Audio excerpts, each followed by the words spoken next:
Hey everybody, happy Tuesday. It is raining outside. Proof it rains in California. Okay, anyway, so following it from yesterday, we were talking about the different buy down options, an adjustable rate mortgage versus a buy down, and what kind of buy downs are there. So this is a lot of hot topics right now because it's a really great way to combat higher interest rates in the short term. So your two options are essentially an adjustable rate loan wherein your rate is fixed for a period of time and adjusts thereafter, or a buy down. And buy downs have two different types. There is a permanent buy down where your rate is fixed and it's just fixed forever, right, at that lower interest rate. And then there's a temporary buy down, which brings it down in tiers. Now, the temporary buy down can only be paid by a seller, a builder, or an agent. It's got to be an outside third party. There are some instances when you can use gift money for this, but it's not you paying it directly, whereas a permanent buy down, aka points, would indeed be able to be paid for by you directly.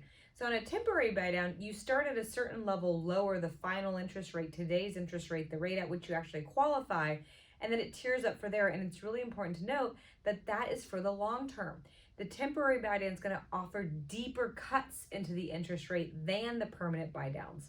On general math right now, a 1% buy down on a permanent stance, or 1 point, I should say, is really only getting about a quarter in cost, a quarter in your actual interest rate. So you pay 1 point on a $700,000 loan, that's $7,000, and the rate, instead of being at 7%, is at 6.75.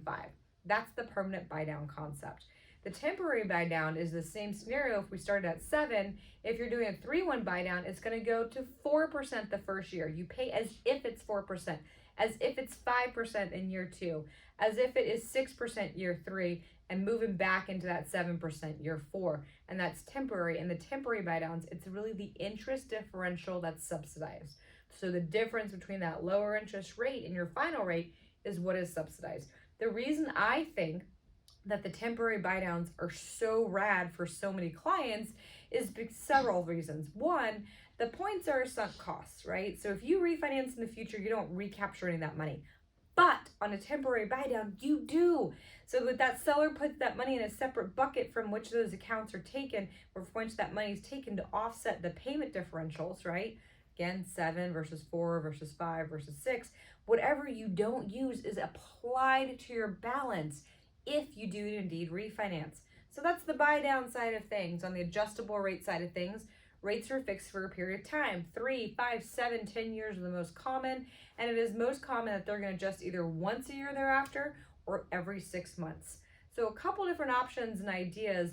Overall, I'm loving the temporary buy downs right now. I think it really helps people tier up. I think gives you a lot of future benefit.